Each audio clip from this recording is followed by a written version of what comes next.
आए हो हमारे बीच में, तो हम कलाकार हैं, तो हम इस अंदाज में कह सकते हैं कि क्राइम के सामने झुकेगा नहीं हम। ऑल ऑफ यू हम सब साथ में करते हैं। और 31 1 2 3 क्राइम के सामने झुकेगा नहीं।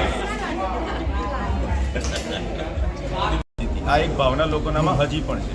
એની પહેલાં પણ ઘણી બધી આવી ઘટનાઓ થઈ ગઈ છે. તો ન્યાય મળે છે પણ લોકો એને કેવી રીતના લઈ રહ્યા છે. લોકો હજી પણ એવું જ સમજે છે કે છોકરીનો જ વાંક હશે. મોટાભાગના કેસમાં લોકો, અત્યારે કલકત્તાનો પણ એક કેસ થયો એમાં, જ્યાં પણ લોકો એ જ સમજે છે કે છોકરીનો જ વાંક હશે, એણે રહેવું જોઈએ સંભાળીને. ઇજ્જત છેવટે છોકરીએ પોતાની ઇજ્જત પોતાને ના ખબર પડે, આવી બધી એમની ભાવના હોય છે. તો મારા પણ મિત્ર વર્તુળમાં આ બધી વાતો થતી હતી અને એ બધામાં એક એવી ખબર પડી કે પહેલાં અમદાવાદમાં પણ આવો એક કિસ્સો થઈ ચૂક્યો છે. તો મારી અંદર એક ક્યુરિયોસિટી હતી કે 20 વર્ષ પહેલાં પણ લોકોની આ જ ભાવના હતી, અત્યારે આજના જમાના પણ લોકોની એ જ ભાવના છે ને અત્યારે પણ જો કોઈ કાંડ થાય છે ને તો લોકોની મેન્ટાલિટી હજી આ જ છે. તો મને ત્યાંથી એક ઇન્સ્પિરેશન મળ્યું કે ભાઈ આ જે આપણી આજુબાજુ જે ઘટનાઓ થઈ રહી છે એને લોકોને આઈનો બતાવવા માટે એક મારે કંઈક બનાવવું જોઈએ. અને એના માટે પછી મેં આ કેસ એક સ્ટડી કરી, બીજા ઘણા બધા કેસ જે થઈ રહ્યા છે એ સ્ટડી કર્યા અને એક નક્કી કરવામાં આવ્યું કે આવી રીતના ન્યાય કેવી રીતના મેળવવો જોઈએ અને મળે છે ન્યાય. જો તમે લડત આપો અને ત્યાં ઊભા રહો તો ન્યાય બધાને મળી જાય છે. આ એક ભાવના હતી ફિલ્મ બનાવવા માટે. રેપ્સ તો આ ઇન્સિડન્ટ પ્રત્યે કેમ થયું?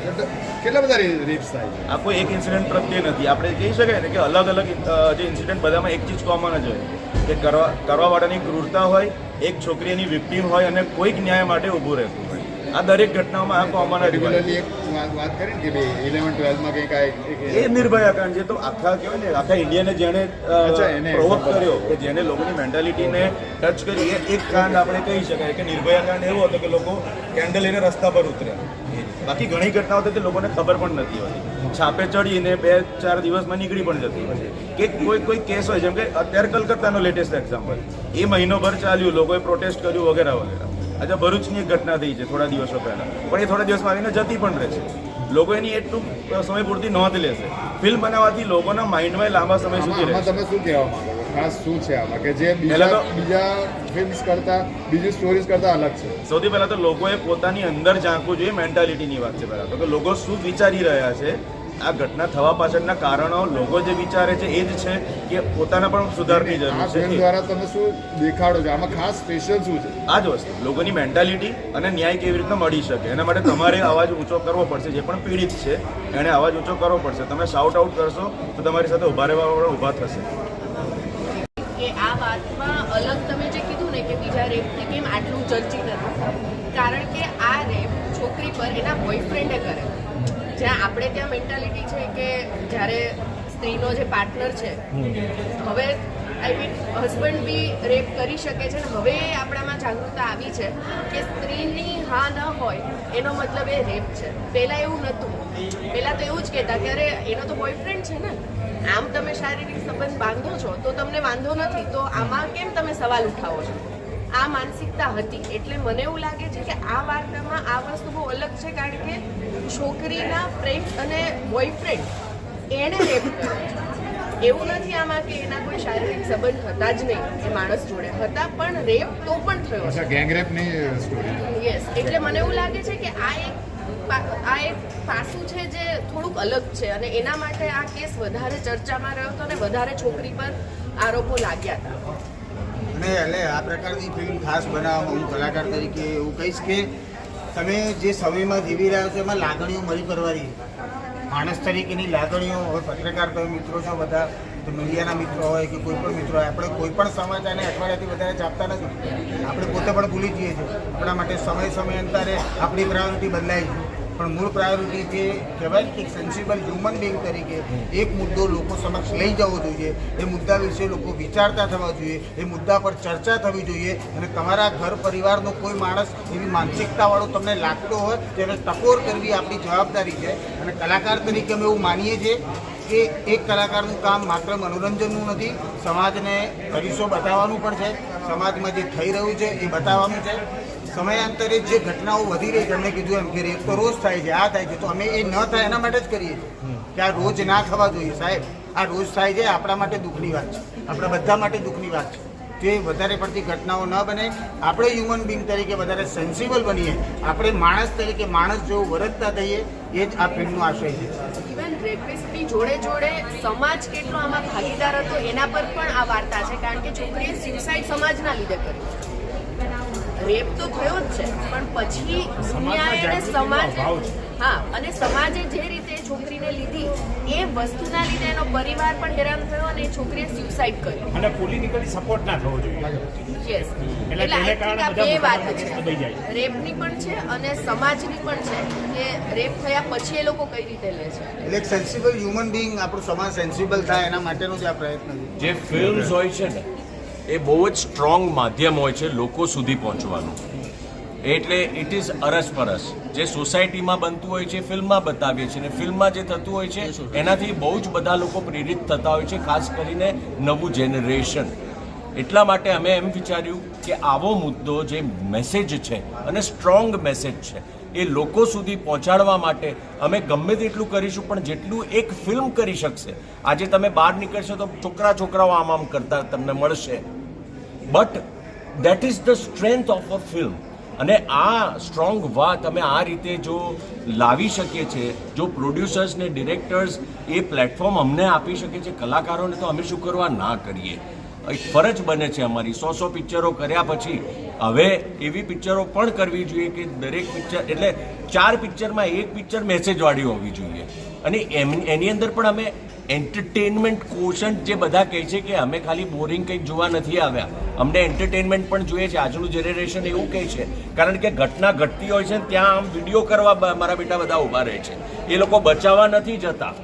સો એ લોકોને એન્ટરટેનિંગ સાથે સાથે અમે આ ફિલ્મનો એક મેસેજ આપવાની કોશિશ કરી છે, જે આપણા ગુજરાતની અંદર થઈ ચૂકેલી એક સત્ય ઘટના પર આધારિત છે. અને 31 ડિસેમ્બરે જ બન્યું હતું ને એટલા માટે આ પિક્ચરનું નામ પણ 31 છે. અચ્છા, તમે કેટલા હોપફુલ છો કે આ ફિલ્મ ઓડિયન્સમાં પિકઅપ થશે? સર, ઘણી ગુજરાતી ફિલ્મ નોર્મલી જી બરાબર જનરલ એ નથી એટલું જોતા ગુજરાતી. બરાબર છે. તો તમે કેટલા હોપફુલ છો? સર, અમારો જે હોપ હતું ને એ ઓલરેડી અમે અચીવ એટલે કરી ચૂક્યા છીએ, કારણ કે સુરતની અંદર એક યુનિવર્સિટીની અંદર અમે લોકો પ્રમોશન માટે ગયા હતા અને thousands of kids, boys and girls બેઠા હતા. ત્યાં એક લેડી ટીચર ઊભા થઈને અમે આ પિક્ચરને પ્રમોટ કરતા હતા અને વાતો કરી. એમણે માઇક હાથમાં લીધું અને એમણે કીધું કે મારી અંદર મારા પરિવારમાં પણ મારી સાથે આવી રીતે પરિવારજન કરતું હતું. એ જે અવાજ એક બેનનો જે ઉઠ્યો, એક ટીચરનો, એ ખરેખર વી હેવ અચીવ્ડ. એક હ્યુમન બિંગનો તો અવાજ એ આમ જાગૃતતા આવે, બધા સામે આવે, બોલી શકે એટલી હિંમત. અમારો ગોલ આ હતો માત્ર. એટલે વી હેવ ઓલરેડી અચીવ. અને હવે જે છે એ પબ્લિક વધારે જોવે એટલી આશા રાખીએ છીએ. અને એના માટે અમે અત્યારે અમારા જે પણ શો ચાલી રહ્યા છે એમાંથી 80 થી 90% શો ઓલમોસ્ટ 30-40-50% ઓક્યુપન્સી ઓલરેડી છે. અને સાંજના શો છે ત્યાં પહોંચતા એ પણ 70-80% ભરાઈ જ જશે. એટલે એ લોકોની અંદર અને લોકોના ઓપિનિયન જે પણ લોકો જોવે છે એ લોકોને કેવી લાગી રહી છે બહુ અગત્યનું. નહીં તો જનતા તરત જ તમને જણાવી દે સોશિયલ મીડિયા પર કે ગમે ત્યાં કે ભાઈ આ ફિલ્મ આવી છે. તો એ લોકોનો જે રિસ્પોન્સ મળી રહ્યો છે એ બહુ જ સરસ એવી રીતના છે કે એમને કાંઈ ને કાંઈ અંદરથી જાણવા મળ્યું, જોવા મળ્યું, અને એ લોકો એક એ રીતના કહેવાય ને કે જાગૃત થયા. એટલે ખાસ કરીને લેડીઝોનો બહુ અગ્રેસિવ આવે છે અમને. જેમ કે લેડી એક જોઈને આવ્યા પ્રીમિયર બીજે અમે કર્યું હતું ત્યાં, આ અમદાવાદમાં જ કર્યું હતું. આવીને કહે કે આવા લોકોને જન્મ ટીપી બધી સજા ન હોય છે, એમને કાં તો નપુંસક કરી નાખો પબ્લિકલી, કાં તો પછી એમને ફાંસી આલી દો કે ગોળી મારી દો. So this kind of અગ્રેશન is coming out. Aggression તો હોય, બરોબર છે, પણ અત્યારે તમે ફિલ્મ તો તમે હમણાં બનાવી, બરોબર? જી સર. ડિકેડ પહેલા. જી સર.